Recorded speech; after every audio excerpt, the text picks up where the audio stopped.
It was my turn to select the venue for our Friday afternoon strategy session, so I opted for my beloved Hungarian restaurant with a craving for their racket crumpli. For those unfamiliar with Hungarian cuisine, racket crumpli is a delightful potato casserole layered with bacon, eggs, and sausages. Magyar serves the finest rendition I've ever encountered, and I've sampled quite a few. Our team, known as the Imagination Team at Isaacs Forsman Marketing, comprising 6 members, settled into our table and initiated our session with drinks from the waitress. Bob Isaacs, our team leader and son of the managing director, commenced proceedings with his customary file and legal pad. Every Friday afternoon, spanning 2 to 3 hours, we diligently reviewed our ongoing projects and upcoming endeavors in a relaxed manner. This routine, conducted on Fridays, primed us for a productive start to the following week. This ritual fostered a strong sense of unity within our team. Under Bob's leadership for nearly 3 years, our success rate had skyrocketed. While Bob may have initially gained his position due to familial ties, his achievements had earned him genuine respect from the team, evidenced by the substantial pay raises we all received. Midway through our meeting, my gaze wandered to the far corner of the restaurant, a secluded spot favored by couples seeking privacy. Marcy and I had occupied that table on previous occasions. Let's leave it at that. To my astonishment, I recognized the silhouette of a woman at the table, despite her being accompanied by an unfamiliar man who was not her husband. Laura Wycliffe, my wife's closest friend and a colleague for over 2 decades, was seated there. Shock rippled through me. Until that moment, I had always perceived Laura as a devout attendee alongside the Mother Superior at our local Catholic church. Summoning all my willpower, I redirected my attention to the meeting. I prayed that Laura hadn't noticed me, as her departure from the restaurant, let alone her amorous display with whoever he was, would have been inevitable. My face flushed crimson, and perspiration gathered on my brow. Despite my attempts to focus on the meeting, I stole furtive glances, witnessing their embraces and intimate gestures. After enduring this for 10 excruciating minutes, I fabricated a plausible excuse to leave prematurely, which Bob, bless him, permitted. Driving home in a daze, I grappled with the daunting task of informing my wife about her best friend's indiscretions. How would I break the news that St. Laura was engaged in a potentially adulterous affair? Arriving home just past 3 p.m., I knew I had a brief window before my wife returned from her position as assistant vice president at Wells Fargo Bank. Donning jeans and a t-shirt, I poured myself a shot of Casamigos tequila, reflecting on its lackluster advertising campaign featuring George Clooney. It's a hazard of my profession. I tend to analyze marketing strategies upon encountering products. Nevertheless, the distraction was welcome amidst the turmoil of the day. I understand that the Casamigos ad targets women, despite the product's association with a traditionally masculine image. Historically, women haven't consumed tequila as frequently as men. Even with George Clooney promoting it, I doubt there will be a significant increase in female consumers. That's just my take. Time will tell if I'm correct, which tends to be the case. George should have considered Isaacs Forsman. Just a thought. As I sat there, lost in my thoughts after pouring my 4th shot, I heard my wife coming through the garage. I didn't rush to greet her as usual, so when she entered the family room, concern etched her face. "Something wrong?" she asked with a worried tone. Marcy sank into the sofa across from me, looking like she'd been hit in the gut. We do need to talk, but it's not what you're thinking," I assured her. Her demeanor shifted from worry to curiosity. "So, what's this about?" she inquired. Laura Wycliffe," I revealed. "Unbelievable, right?" My wife nearly fell off the sofa in shock. Clearly, she had no clue. Her surprise quickly morphed into anger. "Spill it. This better be good, or you're in for a dry spell," she warned. I recounted what I'd witnessed at the restaurant earlier, emphasizing that while Laura's actions were suspicious, they didn't definitively prove infidelity. "Oh, no, Marcy muttered. "But would she?" "You know her better than I do." "She's your best friend," I reminded her. I took a sip of tequila as Marcy studied me intently, her thoughts inscrutable. "So, what's our move?" I pressed. "I assume you'll want to handle it, whatever we decide."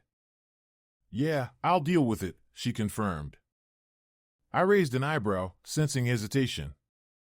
So, you're not telling Tim? I deduced. Why would I? We're not certain about what you saw. How would we even approach it? I don't want to detonate their marriage without concrete evidence, she reasoned. But we can't ignore this. Even if we're unsure, what I saw doesn't bode well for a faithful spouse, I argued. You know, if the tables were turned and Tim was caught cozying up to another woman, you'd be there supporting Laura in confronting him, I pointed out. I'm closer to Laura than Tim. You know that, Marcy defended. But that doesn't justify what she did. You should at least talk to her, hear her side, I insisted. I can't just accuse her without being diplomatic, Marcy replied. I'm curious to hear her explanation for getting cozy with someone else, I remarked. Marcy didn't mention anything about Laura on Monday or Tuesday. So, on Wednesday night, after putting Rose to bed, I asked if she had talked to Laura yet. She dodged the question, effectively ending the conversation. I let it slide that night but pressed her the next evening. If you're uncomfortable, I'll talk to Tim. I'm the one who witnessed it, I offered. No, don't do that. I'll talk to her tomorrow, Marcy insisted. I knew Marcy well enough to recognize when she was reluctant.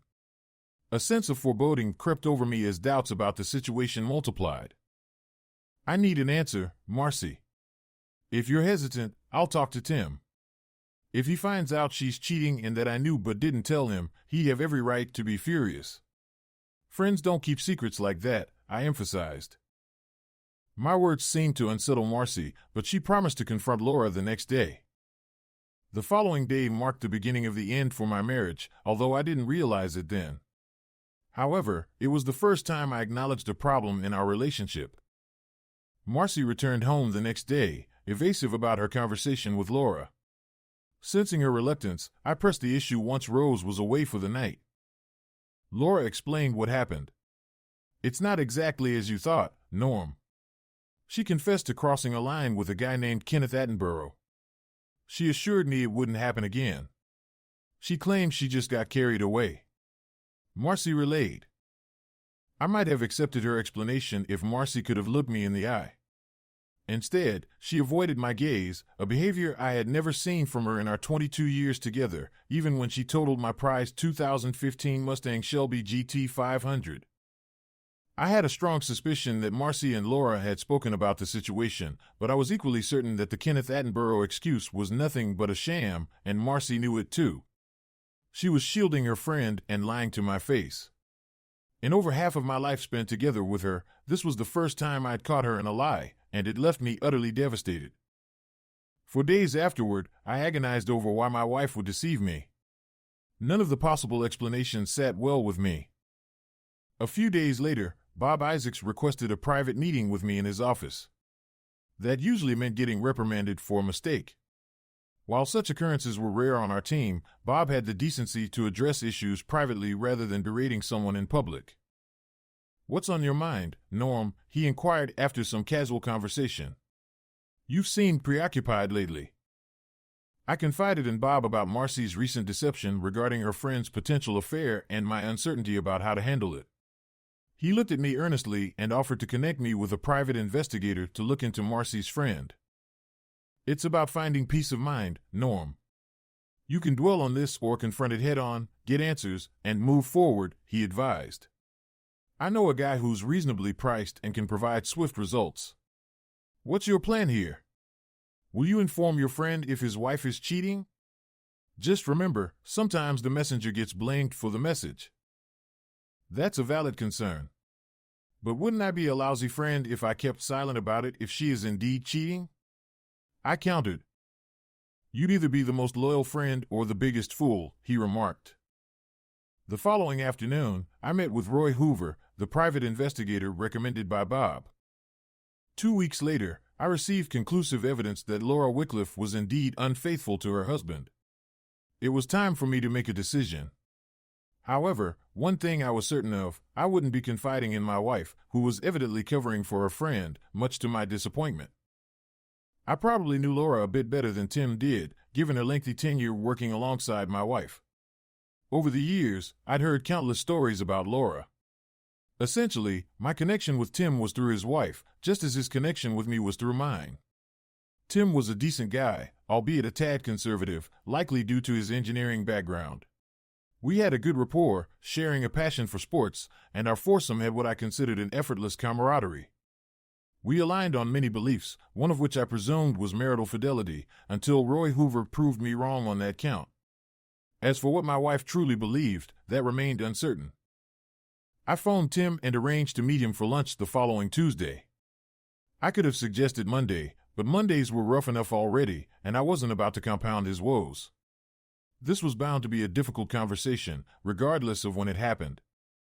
I requested a secluded table from the waitress to ensure our privacy. I ordered a double Tanqueray on the rocks for myself and a dark craft beer for Tim, knowing he enjoyed them and that this place boasted a selection of 16 on tap. Tim approached the table with a nervous grin. "Beer already waiting?" "Must be serious," he quipped. "Who's it for, you or me?"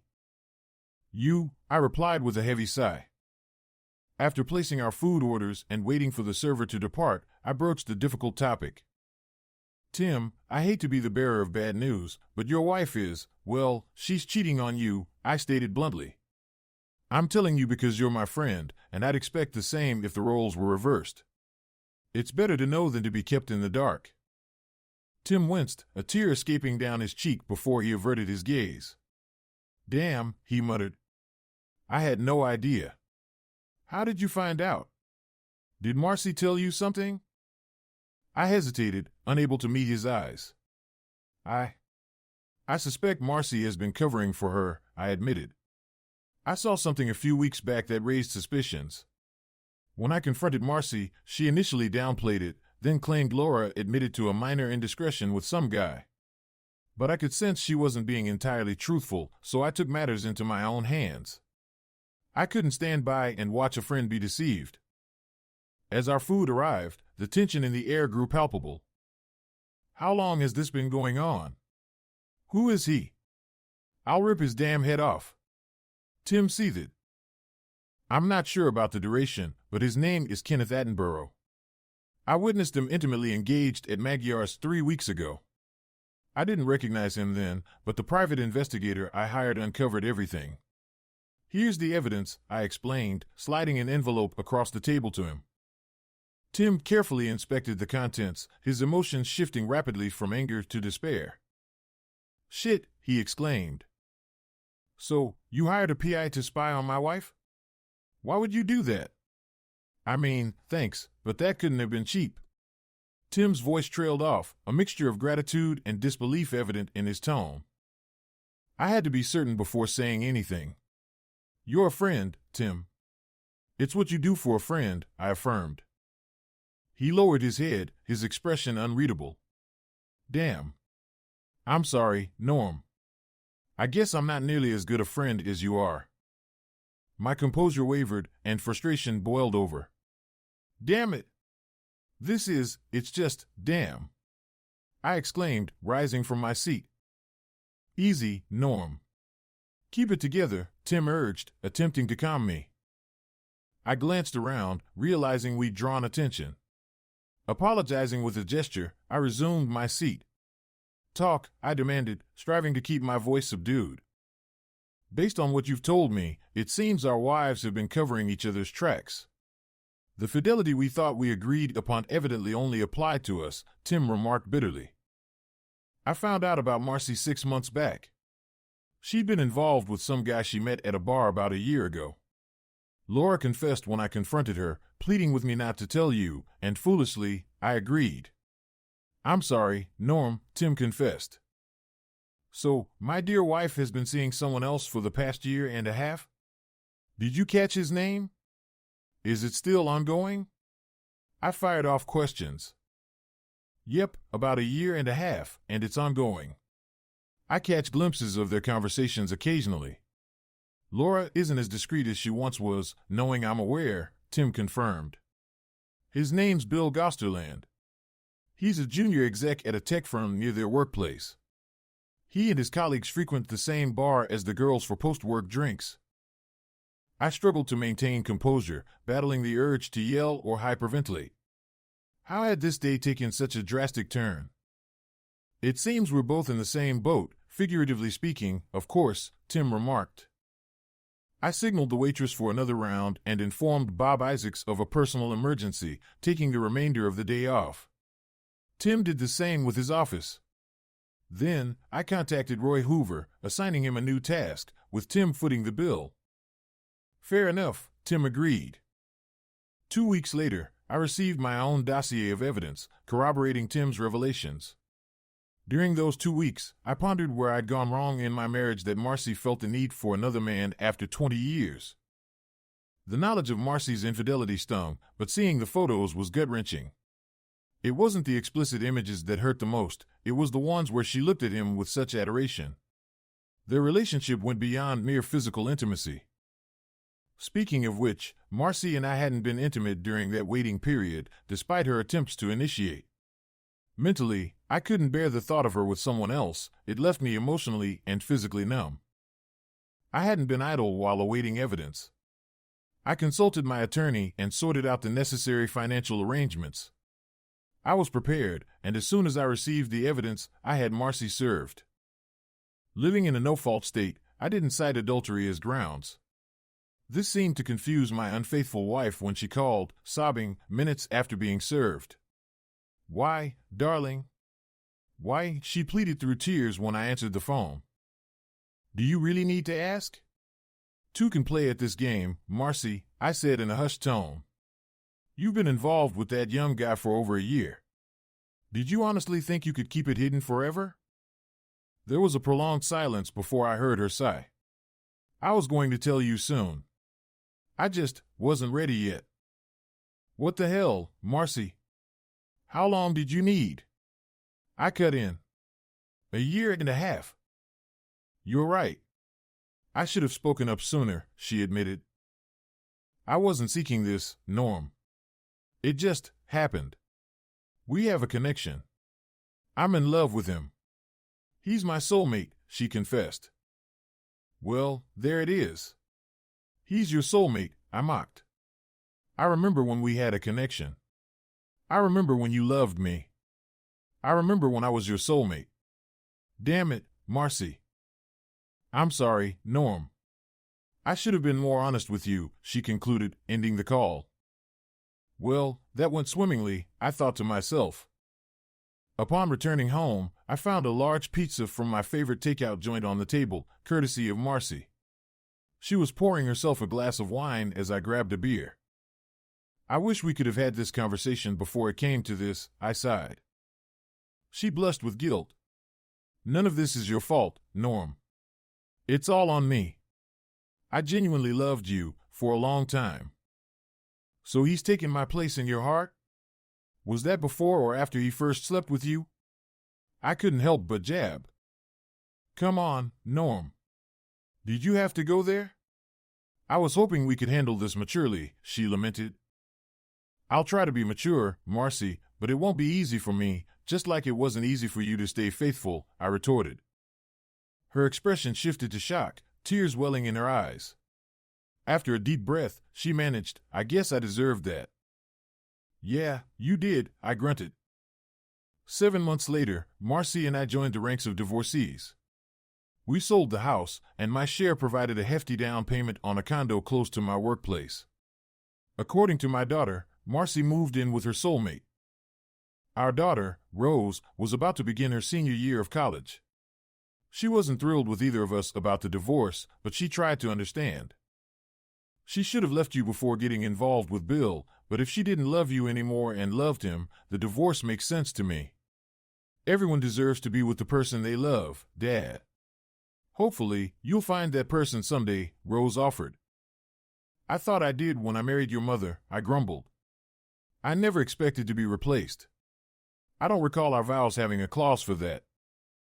I caught her eye roll, but she wisely kept her thoughts to herself. Similarly, I refrained from voicing my thoughts on what might happen if Rose found herself in a similar situation in the future. I didn't rush into dating after my divorce was finalized. Unlike some of my peers, I didn't center my life around satisfying my libido. I always believed there was more to life than just sex. While I didn't actively publicize my divorce, I didn't avoid discussing it when it came up naturally. Gradually, I noticed an increase in single women crossing my path. I could have easily gone on dates with a different woman each week if I had wanted to. It was ironic. In my 20s, seeking out dates was a challenge, but in my 40s, women were seeking me out. After about a month, I asked a divorced friend about this phenomenon. "You're a catch, Norm. You're attractive, in shape, and have a good career. That makes you quite a catch. Single women in our age group outnumber men, and many guys in their 40s are chasing after 25-year-olds, making the dating pool even smaller," he explained. I hadn't considered that, Al. Over the following 6 months, I went on dates almost every weekend. I'll admit, I tried dating the occasional 25-year-old, but I also ventured into dating women in their 50s. The last 25-year-old I dated nearly exhausted me with her boundless energy. We had an enthusiastic night, engaging in passionate intimacy 3 times, leaving my 46-year-old body barely functional the next morning. "I hear they have pills to help with that issue for older guys," she joked. My experiences with the 55-year-old women were gentler on my body and ego. They were less physically demanding but more appreciative. That's not to say they were passive. I left those encounters with some pleasant back scratches and a deep bite mark on my left shoulder. As my second Christmas as a divorced man approached, Bob Isaacs barged into my office, looking visibly uncomfortable. He closed the door and took a seat across from me. "What's on your mind, boss?" I inquired. Norm, are you bringing a date to our company Christmas party next week?" Bob asked nervously. "I mean, I know you've been dating a lot lately, and you're welcome to bring anyone." I watched as sweat formed on Bob's forehead. I had no clue where this conversation was heading.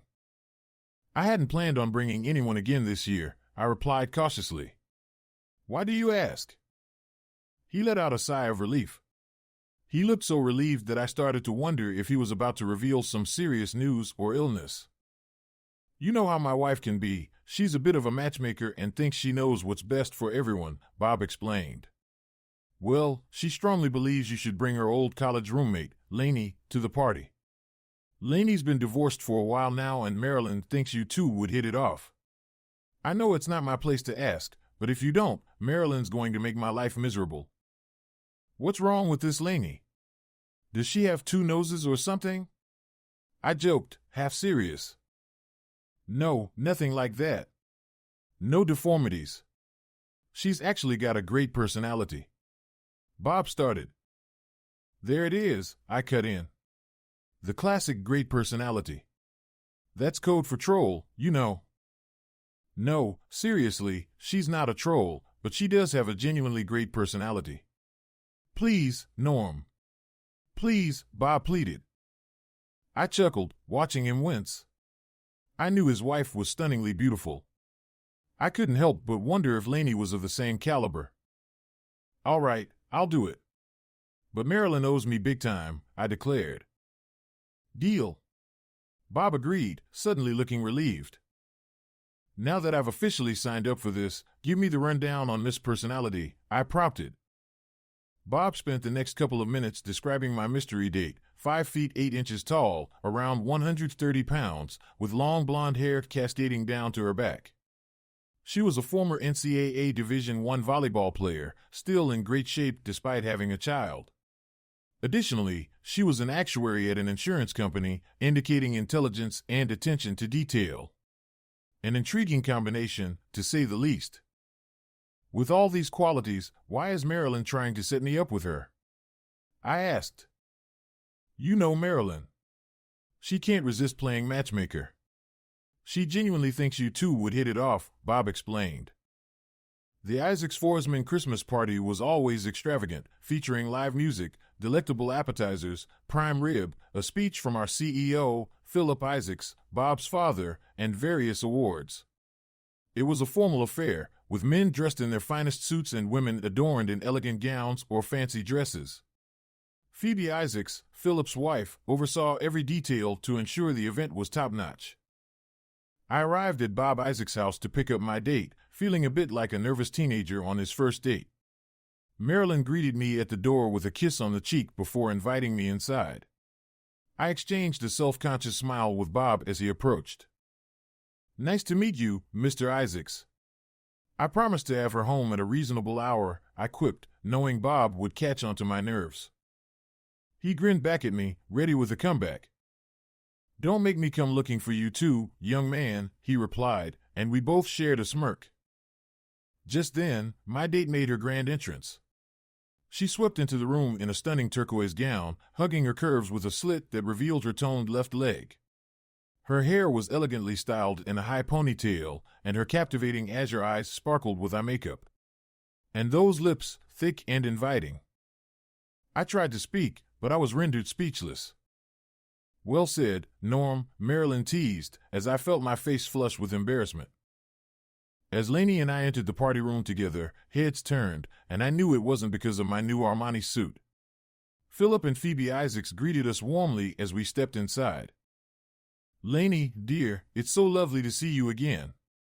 Are you spending time with the kids? Did you bring your son with you?"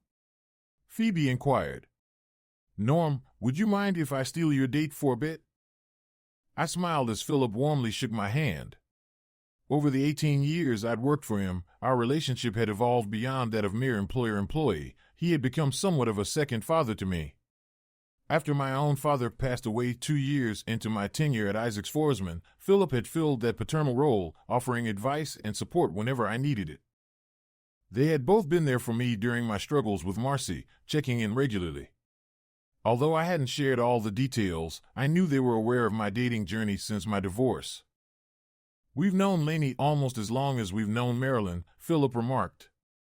"It's nice to see her with a good guy, assuming you're going to be a good guy, son." I caught the significance of him referring to me as son. "Yes, sir. I'm not sure if tonight will lead to anything more. Marilyn set this up, but I'll certainly be respectful." "You can count on that," I assured him. "I do," Philip affirmed. "I'm glad we're on the same page." Laney and I spent the entire evening together, engaging in deep conversations about our lives. She was a skilled dancer, and I particularly enjoyed the slow dances where we moved as one. Despite being approached by other men for dances, she always turned them down, preferring to stay by my side.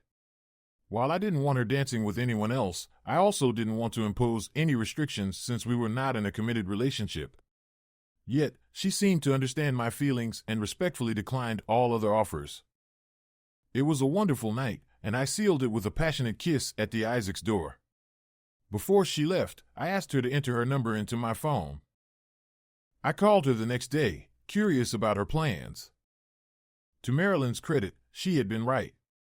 Laney was a perfect match for me. Our relationship progressed steadily, and it wasn't until our 6th date that we shared a passionate encounter. It was a remarkable experience for both of us, culminating in an overwhelming climax for Laney. I couldn't tell how long it had been since Laney had been intimate with someone else, but her responsiveness to me was undeniable. As we kissed on the sofa in my apartment after a night of dinner and dancing, I was grateful for the unexpected skills I had picked up over the years. Who would have thought that my ex-wife's love for dancing would prove so beneficial? But on that particular night, it seemed to set the perfect mood for what followed. Our passion ignited on the sofa, reminiscent of youthful ardor as our hands roamed freely.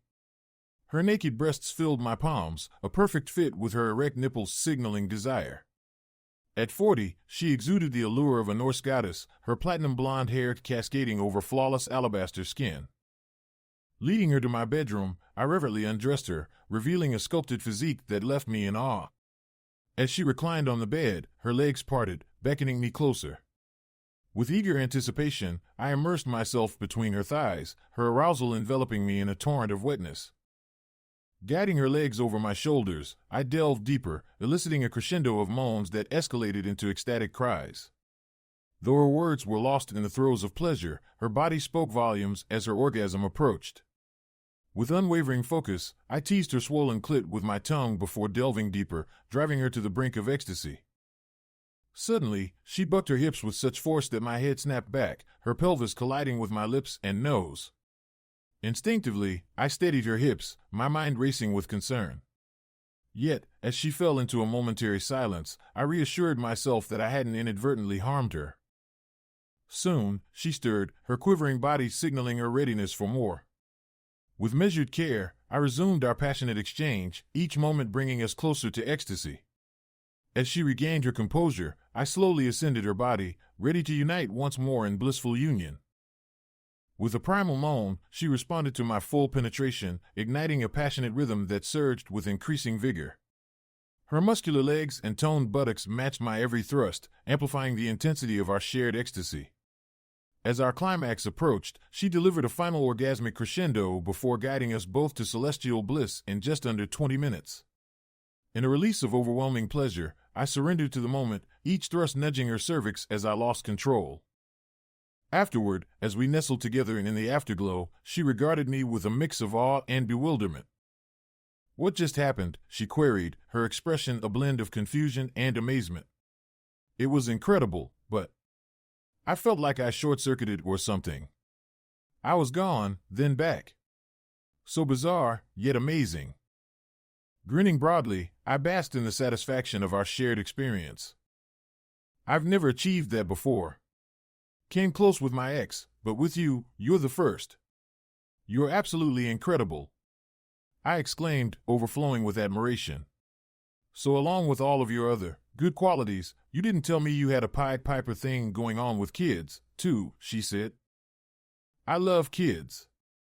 I would have had 4, but my ex didn't want any more after the first one," I said.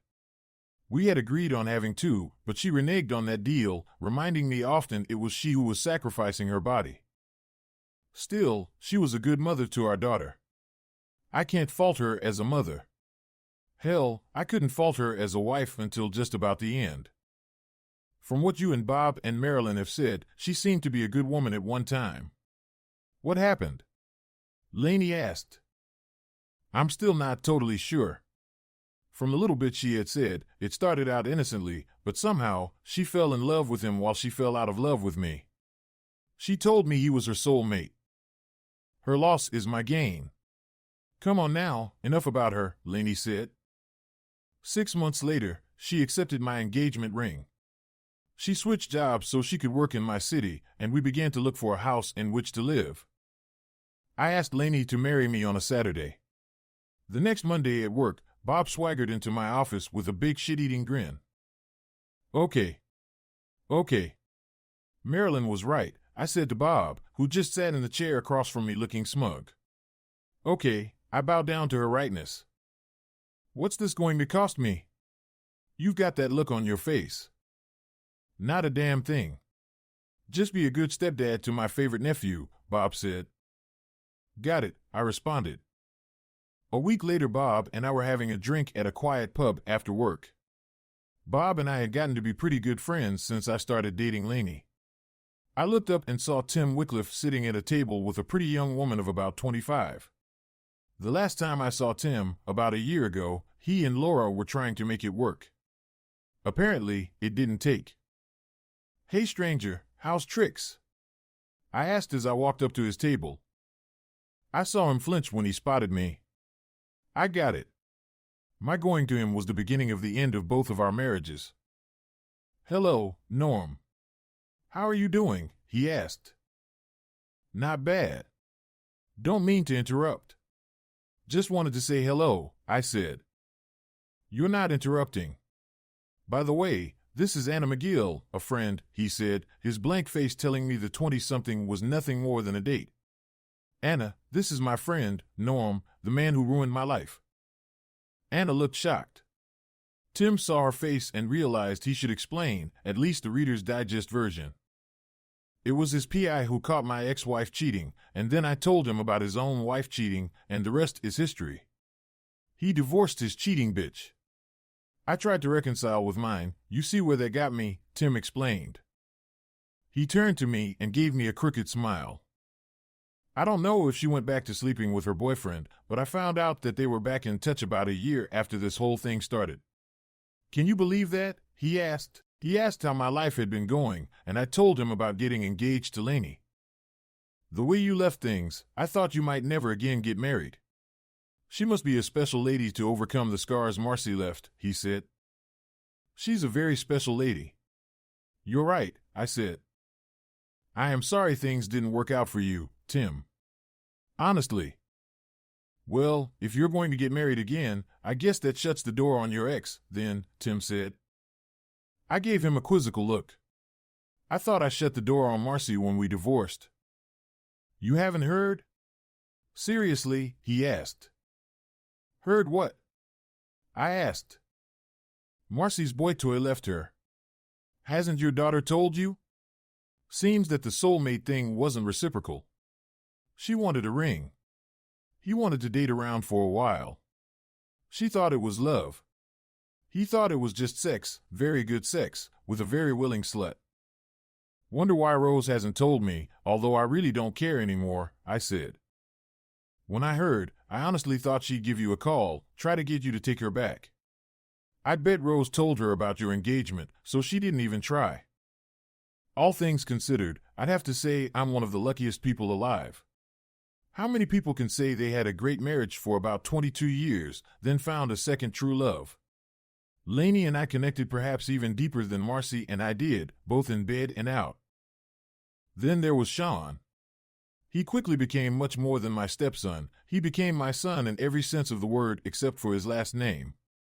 He remained fairly close to his father after his parents' divorce, and I tried to never interfere with that, but we, too, established a very close relationship, even if he rooted for the Chicago Cubs and I rooted for the New York Yankees. We compromised by rooting for each other's teams when they weren't facing each other, since they were in different leagues. When Laney and I bought our house, it had 4 bedrooms. The master at one end of the second floor had an ensuite bathroom, and the bedroom at the other end came with a smaller bathroom with a shower. While that would have made a great guest room, it wasn't even a consideration that it wouldn't be Sean's room. If we had any second thoughts about giving him the room, he dispelled them when he pointed out that the separation would help muffle the noise coming from our room. Laney blushed deep crimson when he said it, but Sean tried, unsuccessfully as it turned out, to at least take some of the embarrassment out of his statement. Come on, Mom, I'm 14 years old. You don't think I know what you guys will be doing in your room, he said.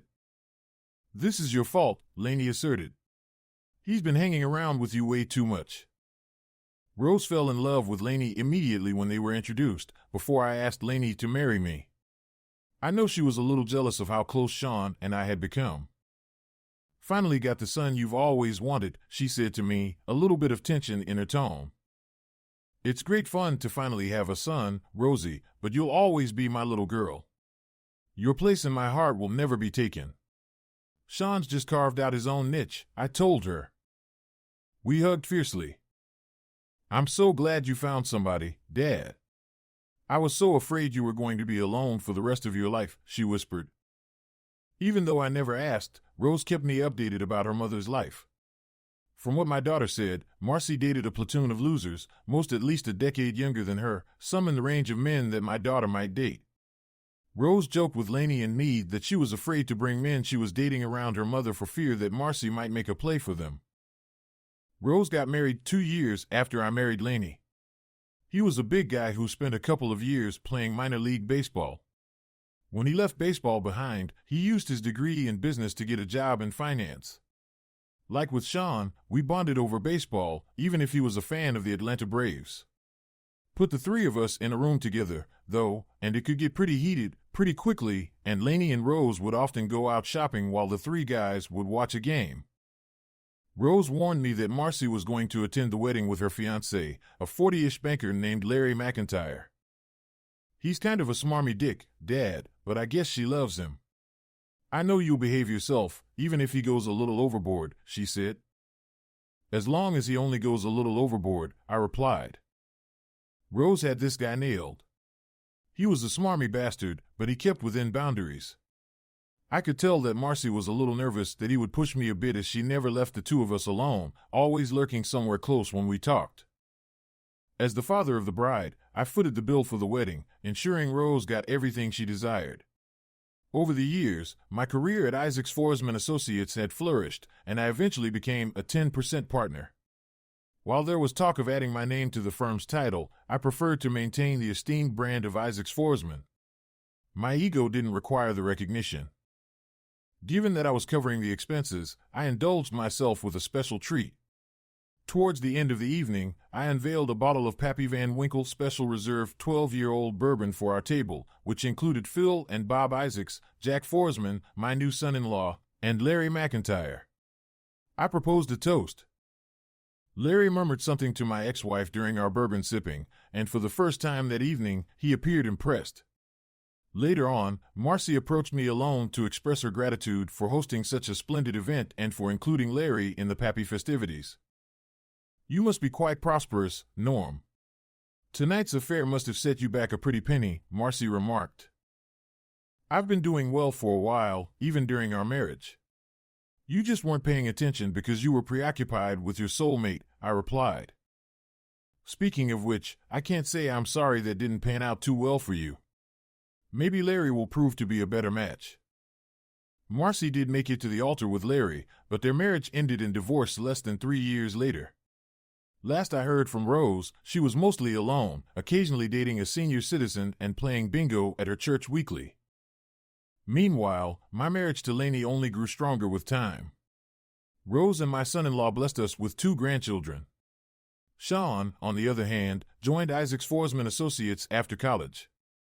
He tied the knot 2 years later, and he and his wife gifted us with 3 more grandchildren.